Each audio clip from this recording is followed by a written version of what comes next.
के हवाले से बात करें, आप देखिए कितनी नाइंसाफ़ी जो पिछले 30 सालों से जम्मू कश्मीर के नौजवान से हो रही है, आखिर कब तक चलेगी? कोई ना कोई इसका हद होगा।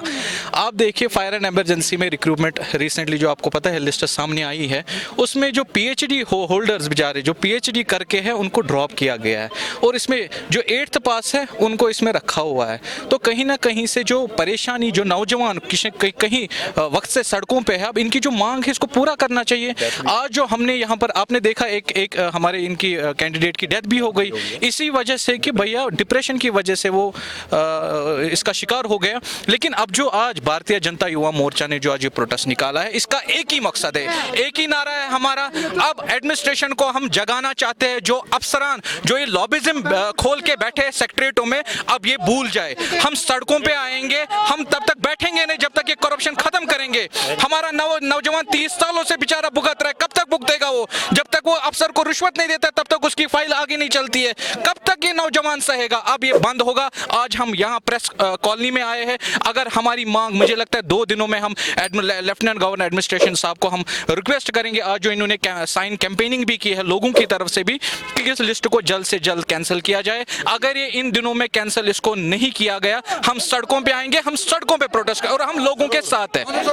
जिस कंपनी ने इनको पहले से एग्जाम लिया था उसमें भी दानी होती, और वही एक कंपनी जिसने और भी एग्जाम लिया, कंपनी को बैन कर दिया। देखिए फिलहाल जो जिस तरीके से आप प्रोटेस्ट देख रहे हैं, कोई सुनवाई नहीं हो रही है।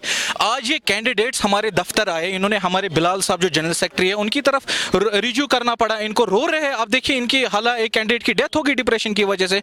अब जब तक इनकी सुनवाई नहीं होगी, चाहे वो कंपनी वाले फंसे उसमें, इसमें एडमिनिस्ट्रेशन के लोग फंसे, इसमें फायर एंड इमरजेंसी के लोग फंसे, हम तब तक पीछे बैठने वाले नहीं, हम सड़कों पे आएंगे। आज लेफ्टिनेंट गवर्नर साहब से हम मोदीबाना हाथ 2 जोड़ के गुजारिश करते हैं, इस ऑर्डर को कैंसिल कीजिए जितना जल्दी हो सकता है। अगर नहीं हुआ हम सड़कों। मेरा नाम मंजीत सिंह है, मैं डिस्ट्रिक्ट बड़गाम से बिलोंग कर रहा हूँ। हमें यहाँ पे 2 हफ्ते हो चुके हैं, लेकिन हमारी गवर्नर साहब तो मुझे लग रहा है वो हमारी सुन भी नहीं रहे हैं। इसी वजह से हमारे साथ एक बहुत बड़ा हमारे ऊपर एक नुकसान हो गया।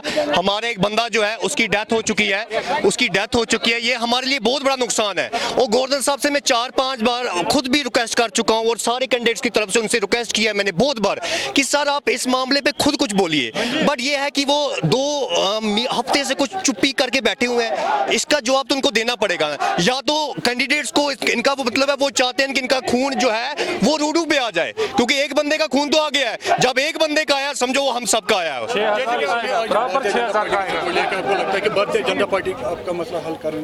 देखिए हम तो सारी सियासत पार्टियों को बोलना चाहते हैं कि वो हमारे साथ आ जाएं। हम भारतीय जनता पार्टी के बहुत शुक्रगुजार हैं कि वो हमारे साथ आई, और बाकी भी हम सरकारों से जो भी पार्टी से उनसे गुजारिश करते हैं कि वो भी स्टूडेंट के साथ है, क्योंकि ये जो स्टूडेंट्स है यूथ इनका फ्यूचर है। ये सब लोग बोलते हैं कि यार यूथ हमारा फ्यूचर है, कौन सा फ्यूचर है यूथ? 8वीं पास बंदे को आप उसको लगा रहे हो, जो BEd, M.Ed, M.Com, B.Com बहुत बड़े बड़े पढ़े लिखे PhD होल्डर्स जो हैं उनको आप बाहर बैठा रहे हो।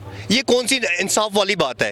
ये तो इनको सोचना चाहिए ना। स्कैंडल्स देखिए, हम अपने लिए लड़ रहे हैं, लेकिन हम अपने फ्यूचर्स, आने वाले फ्यूचर्स के लिए लड़ रहे हैं। कोर्ट में केस कर रहे हैं, आपने एडमिनिस्ट्रेशन बाकी जो मामले क्या नहीं? हमारे देखो हमारा जो केस है सर कोर्ट में चल रहा है, लेकिन गवर्नर साहब कुछ नहीं बोल रहे हैं। ये कुछ समझ नहीं आ रहा है, अंदर से हमें बहुत दुख हो रहा है हमें कि गवर्नर साहब इस बारे में क्यों नहीं बात कर रहे हैं। क्योंकि वो चाहे तो यूटी, देखिए यूटी जब हुकूमत आई तो हमें बहुत बड़ी आशाएं थी, यूटी हुकूमत से हमारे साथ बहुत इंसाफ होगा, बहुत अच्छी चीजें हमें देखने को आएंगी। मगर ये जैसे अगर ये वाली चीजें हमें देखने को आएंगी तो इस यूटी हुकूमत से तो हम बहुत